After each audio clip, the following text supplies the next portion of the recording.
Alright, good morning. Let's go over today's trade plan. So in the overnight session, ES balanced at the upper end of yesterday's range and then broke out to the upside. It's still kind of a weak breakout into resistance, so we do have to be careful as far as the long side goes. And even though short term we're seeing signs of some strength, bigger picture, sellers can still maintain control and step in at pretty much any of these resistance zones up here. The main catalyst today is FOMC minutes at 1 p.m. Central, and given the fact that we balanced in a range on very low volume in the overnight session, and we're running on below average volume, any upside breakout attempts are going to be suspect and can attract responsive sellers. So technically, ES can fail even at the pre-market resistance around 50 to 51. But the more conservative short location is at initial resistance 55 to 57, close to the previous day. A couple of days ago, the high was 57.5. So we do have resistance in that area that can attract responsive sellers. So either it can fail here or it can try to make an upside breakout attempt and then fail at initial resistance or max by the next zone, 59 quarter or 61 quarter. Both of those are very high odds, trade location for short setups, and especially when you take into account that the main catalyst is in the afternoon. So it's pretty unlikely that we're going to get a directional breakout to the upside, on a counter trend move in the morning session. So any upside breakout attempt will likely be a failed breakout attempt. That's what the context supports. So right now, off the open, 49 to 51. Be a little careful, even though it could fail here. It is the top of the range here in the overnight session, so there could be some chop. On the downside, if we fail right at 49 to 51 or fail at initial resistance and then drop back below 49 to 51, on the downside, we can quite easily go down to the gap fill at 45, go down to 43.5. Close to the overnight low, and then potentially pull back to the initial support zone, 37 quarter, 39 quarter. Those are all valid downside objectives on the day time frame if we get a failed breakout attempt here. And given the bigger picture and the bearish context, we still want to be careful on the long setups. You can still get bounces at support.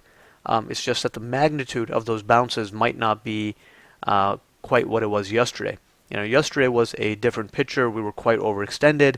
We had essentially moved in a straight line, on the larger time frames, all the way up from 90 down to basically 30.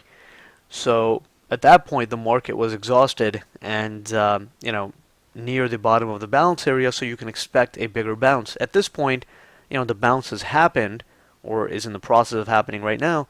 And now if we head lower, the magnitude is not quite going to be there. We can still get 4 to 5 point rotations, but it's not going to be, I think, the sharp correction type activity that we saw yesterday.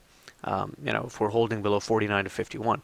If we're going to get sharp moves to the upside, then we shouldn't be trading below 49 to 51. So, on the downside at support, just keep that idea in mind. And, if you are taking any long setups, let's say, in real time, the intraday context seems quite bullish, and the internals are holding up really well, and the other markets are holding up, then, you can still attempt longs, but take it at the right trade location, wait for the conservative spots where you have decent reward to risk, and then just understand that, the target may not be 10 points away.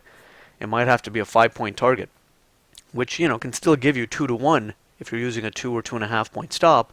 But you have to basically take that exit once you get that 5-6 point pop. Otherwise, it can just chop around balance and then continue heading lower. And on the downside, the selling doesn't have to stop at initial support. In the morning session, we probably won't go below initial support if we fail. Given that the economic report, the catalyst is out in the afternoon, the morning session can still be somewhat limited in the range, especially if the volume continues to be below average. But following the FOMC minutes, there could be some directional movement volatility, and if we're already trading, below 43.5, then, you could get a push down towards the previous day's low and test the 28.75 to 30.75 zone, and then perhaps you get responsive buyers active at that zone. But, right now the bigger picture context still supports the idea of looking for short setups at resistance, so we'll continue to do that. Longs can be considered, but only at the ideal spots.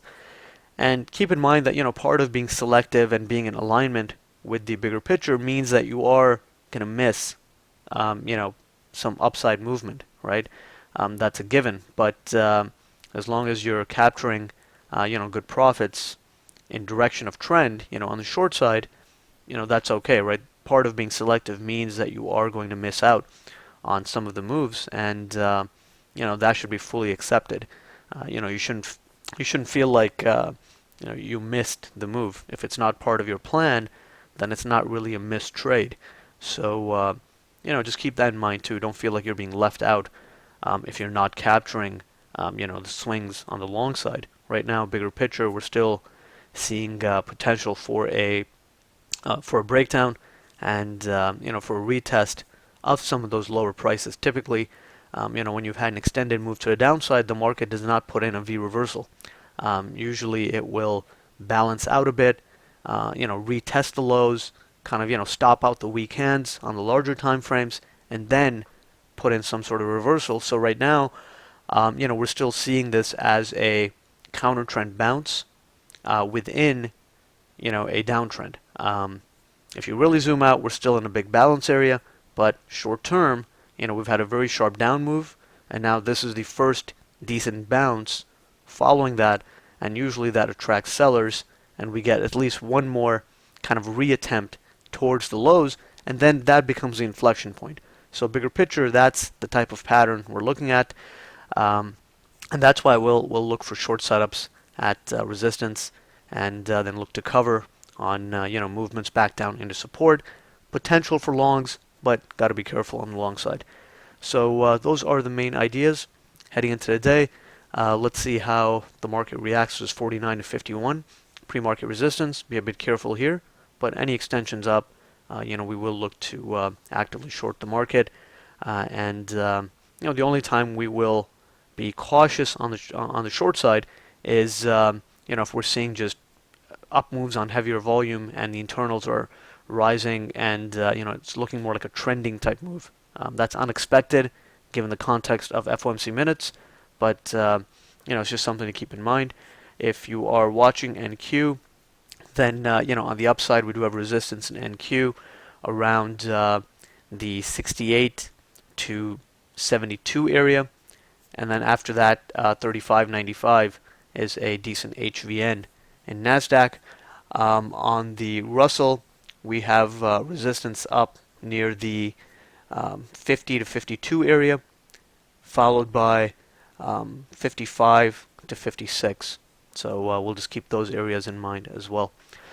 Aside from that, let's just see how well the buyers can maintain their control short term off the open, expecting failure, but let's see what they can do, and we'll take it from there.